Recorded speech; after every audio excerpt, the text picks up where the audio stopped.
This is the brand new RadioMaster MT12 transmitter, and it is the most advanced transmitter you can buy. But is it overkill? In this video, we're gonna find out. This transmitter comes in two different flavors, a 4-in-1 that's compatible with basically every single receiver on the market, and the one that I think is the real newsmaker, an ELRS or Express LRS version. That's what we've got here, and that's where a lot of the real advancements come in on this thing. We're gonna take a deep dive into this, take it apart, look at Edge TX, which is the operating system that it runs, and then go and see how it works. Before we do that, let me show you what else comes in the package, because there's a lot of really cool stuff in here. First of all, we get this really nice carrying case, the instruction manual, and then this box that's got some really crazy accessories in it.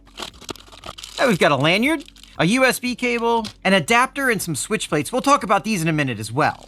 Taking a closer look at this, first let's peel the screen. Nice. We have a Hall effect sensor steering wheel and throttle. Hall effect basically means that instead of using a physical wiper on a resistor to tell where the steering wheel is, it's using magnets and a magnetic sensor. That means there's no drag on it and they will never wear out. Around that, we've got a ton of switches, 4 different trim switches, a 3-position switch here, some knobs, a button under here, a button here, a switch here. And that's not the end of the switches. You've got a little cover under here you can take off, and that allows you to install one of these 2 modules. This module has 2 2-position switches, and this has a control stick like on a Nintendo Switch. Those both plug in here.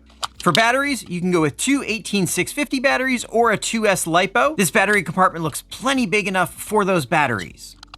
Now, the size of that battery compartment leads me into one of the things I think is going to be a negative for a lot of people on this. This thing is absolutely massive. It feels good in the hand, but it is huge. It's heavy, and it just generally takes up a lot of space. Rounding out the interface, we've got a bunch of buttons here to operate the Edge TX operating system, and we've got an antenna that you can raise here. However, with Express LRS, you're probably never going to need to raise that antenna. We'll talk more about that in a minute when we look at the receiver. You've also got an expansion bay adapter up here that allows you to plug either a 4-in-1 or an Express LRS expansion up here, so regardless of which option you get, you can always add on the other option. Here's the MT12, here's a TQI, and here's an SLT3. It's kind of hard to tell in this video, but the MT12 feels significantly larger than both of these. It's quite a bit wider, a little bit taller, deeper, and a lot heavier. I'd say it weighs at least twice as much as either one of these other transmitters. And that's really going to be one of its downsides, is that for all these advanced features, you're going to pay the price in weight and size. Now, before we take a look at the operating system on this thing, which is going to be its most advanced feature, let's take a look at the hardware. I want to open this thing up and see what makes it tick. I have no idea how this thing comes apart, so let's just start taking screws out and see what happens. Just realized this also has a removable back strap. Not sure if replacement back straps are available. Let me know if you've seen any for it. I just found another button too. This thing is full of buttons and switches. All right, there's the first glimpse inside. There's actually another cover up here hiding a couple more ports, an SD card, and another USB-C port. One of these is gonna be for programming, and the other one's gonna be for charging. Okay, I think I got all the screws out of it. Taking a look at this side, we've got a board here that's for RGB. That's just about it. We've got some threaded inserts here, and overall, this is a nice looking design. Looks like it's got some really good reinforcements here on the hand grip, and this is surprisingly stiff. This is a good piece of plastic. The interesting part though is over here. We've got the board that has the charging USB-C port on it, as well as this back button, some more RGB, an interconnect board with some more RGB with another interconnect here. We've got the main antenna up here at the top. All right, I can't get this screen off and I don't want to break it, but underneath here, it's just the screen itself and then the control for it. The really interesting thing is right here. This is the ELRS module, or this would be the 4-in-1 module if you had the 4-in-1 version. The fact that this is a separate module means you could probably swap this between the two. Here we've got that port for that expansion module. We can see a ball bearing here for the trigger. This trigger is adjustable. Let's take a look at that Hall sensor. All right, hopefully I don't get a bunch of springs in the face here. Okay, here you can see that Hall sensor setup. So we've got a magnet on the trigger, and then that little black thing up there is the sensor that's actually sensing the magnetic field of that magnet changing. As you can see, there's no contact between any of this, so there's no way it can get worn out. And that does feel very, very smooth. Here's something else I just discovered. You can actually adjust this trigger front to back. Not too far, but that is a cool adjustment. All right, there's a lot of cool stuff going on in here, but none of this is the standout feature of this transmitter. Let me get this back together and then we'll talk about that. We got her all back together and with zero extra Seriously though, this is the most challenging transmitter I've ever put back together. There's a lot of little bits and pieces that have to fit all at the same time. It's not terribly fun. If you enjoy seeing me take my stuff apart so you don't have to take your stuff apart, get subscribed because we do this kind of stuff here all the time. Let's look at the party piece on this thing. Here it is. No, seriously, this is the ELRS receiver for this transmitter. It looks very small, and it is very small. It has an internal antenna, and it only needs an internal antenna. ELRS is an amazing piece of technology that's been used in the drone industry for quite some time now, and they get incredible range out of it, and it has incredibly low latency. With ELRS, you will never have to worry about range, and you'll never have to worry about latency again on a surface radio, even with the antenna built into the receiver. It's nice to see that this actually screws together instead of just clipping together. I've had a lot of those clipped together receivers come apart when I try to pull them out of a receiver box, and the bottom just sticks to the receiver box and the top comes out in my hands. Now taking a look inside here, we can see that it just has a nice little antenna built into it. This is obviously not waterproof, but you could probably go in and conformally coat this board to add some waterproofing. This is actually a great time to talk about how power is routed through these receivers. These receivers don't do anything with the power that they get before it gets sent out to other devices. You can see that the positive rail and the negative rail are each just a solid rail, so whatever power and voltage goes into this receiver is going to be available on all of the channels all of the time. And that's the same with every receiver. Now we're going to be putting this tiny little receiver in this beast of an MT410 2.0, trying this thing out on 4S and checking out the range of this thing. Before we do, let me show you the software because that's really cool.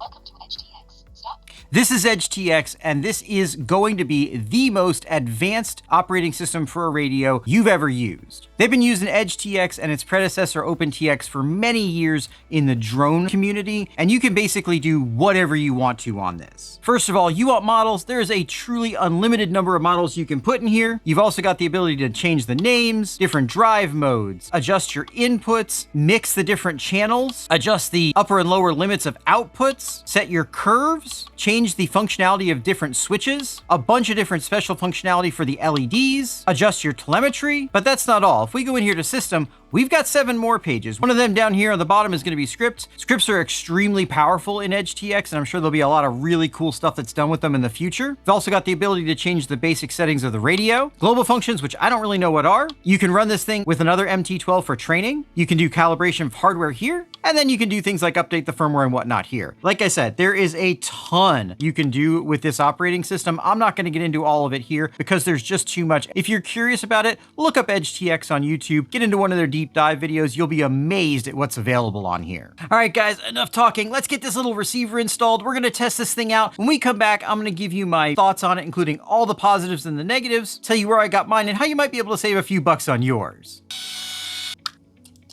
You can see just how small this receiver is. This FlySky receiver is already very tiny, but look at just how much smaller this is. This thing can fit pretty much anywhere. All right, let's see what kind of range this thing has. Now make sure you stick around because there's one quirk to this system that I just found out about that you're gonna wanna know about. Let's see what we can do. We've got 100% link quality right now. So at 100% link quality.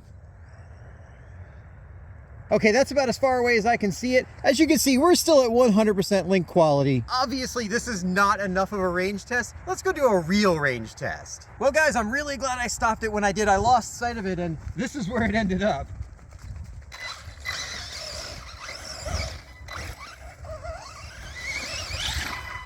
All right, let's see how far this thing can really go. I'm gonna drop the car here in front of this big tower, and then we're gonna go as far as we can that way and see just what kind of range we've got.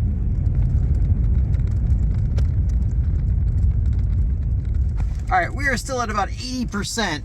Let's keep going.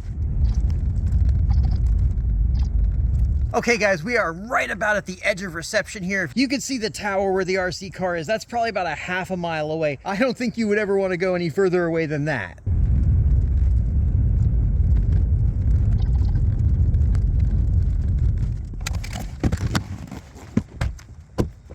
All right guys, as you can see, this thing has got range for days, and don't forget, that's with the lowest range receiver in the car. With receivers with external antennas, you're gonna get even better range than that. Let's go see how this thing handles some bashing.